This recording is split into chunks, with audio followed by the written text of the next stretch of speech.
హరీష్ రావును ఫ్యూచర్ సీఎంగా ప్రొజెక్ట్ చేసే ప్రయత్నాలు మొదలయ్యాయి. చాలా భారీ ఎత్తున అది వినాయకుడి వ్రత కథ రూపంలో. అది ఏంటో మీకు నేను ఇవాళ వివరిస్తాను. బీఆర్ఎస్ పార్టీ అంటే అధికారాంతమున చూడవలే అన్నట్టుగా బీఆర్ఎస్ పార్టీ పరిస్థితి రోజు రోజుకి అగమ్య గోచరంగా ఆందోళనకరంగా మారుతున్న పరిస్థితి మనం చూస్తున్నాం.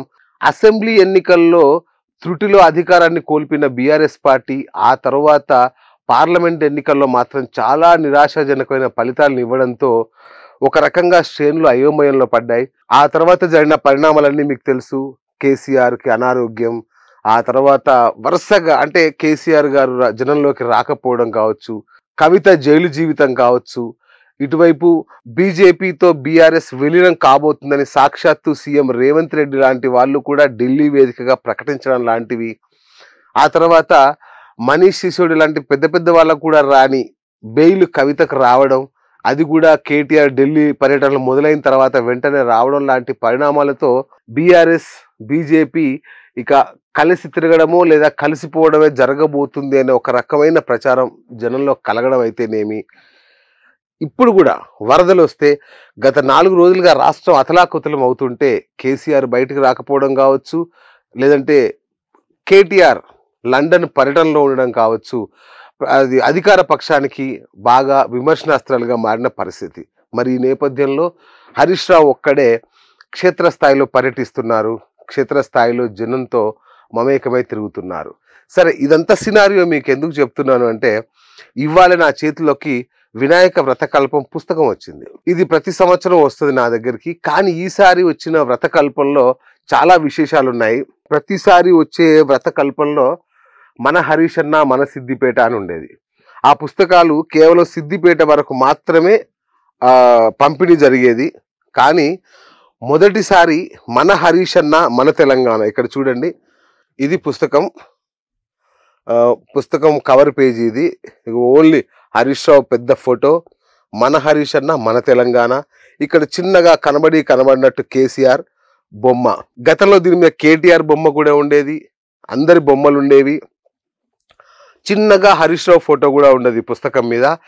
కానీ ఫస్ట్ టైం నిలువెత్తు ఫోటో, ఆ తర్వాత హరీష్ రావు మన హరీష్ అన్న మన తెలంగాణ అంటూ సవివరమైన, అంటే చాలా ఆయన గురించి గొప్పగా రాస్తూ మళ్ళీ 2వ పేజీ కూడా.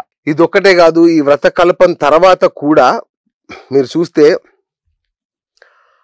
చూడండి, BRS trouble shooter Harish Rao రాజకీయ ప్రస్థానం గ్రేట్ జర్నీ అని మళ్ళీ చివరి పేజీ.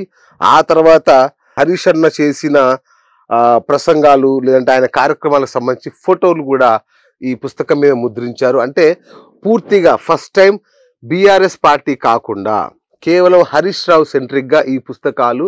ఏముంది, గణేష్ పుస్తకాలే కదా, ఒక హరీష్ రావు మీద వేస్తే ఒక వాళ్ళ నియోజకవర్గంలో వేసారేమో అనుకోకండి. ఇవి దాదాపు 2 లక్షలకు పైగా పుస్తకాలు ప్రింట్ చేసి దీన్ని రాష్ట్ర వ్యాప్తంగా ప్రతి నియోజకవర్గంలో పంచుతున్నారు. దాదాపు ఒక 50 లక్షల కుటుంబాలకి లేదా ఒక 50 లక్షల మందికి చేరేలాగా, అంటే మండపాల ద్వారా కావచ్చు, కుటుంబానికి ఒకటి అనే పంపిణీ చేయడం ద్వారా కావచ్చు, హరీష్ రావును ఫ్యూచర్ సీఎంగా ప్రొజెక్ట్ చేసే ప్రయత్నాలు మొదలయ్యాయి. ఎందుకంటే మొన్నటిదాకా మన హరీష్ అన్న మన సిద్దిపేట మాత్రమే. ఇప్పుడు మాత్రం ఈ పుస్తకం నుంచి మన హరీష్ అన్న మన తెలంగాణ అనే మాట ప్రచారంలోకి తీసుకురాబోతున్నారు. మరి ఇది హరీష్ రావుకు తెలిసి జరిగిందా, తెలవక జరిగిందా అంటే సందర్భం కూడా చూడండి. వరదలు ఒకవైపు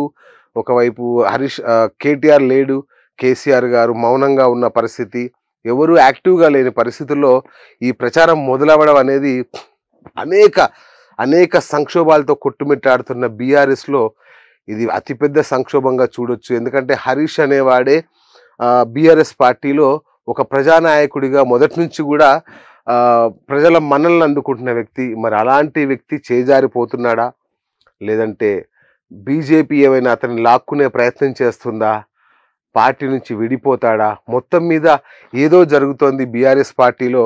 అంటే ఎక్స్టర్నల్గా జరిగే అనేక దాడుల్ని కేసీఆర్ ఎన్నోసార్లు అత్యంత సమర్థవంతంగా తిప్పికొట్టారు. బీఆర్ఎస్ పార్టీ ఎన్నో సంక్షోభాల నుంచి బయటపడింది కూడా. అయితే ఆ బయటపడడంలో కేసీఆర్ పాత్ర ఎంత ఉందో హరీష్ రావు పాత్ర కూడా అంతే ఉండేది. ఎందుకంటే ట్రబుల్ షూటర్ హరీష్ రావే కాబట్టి.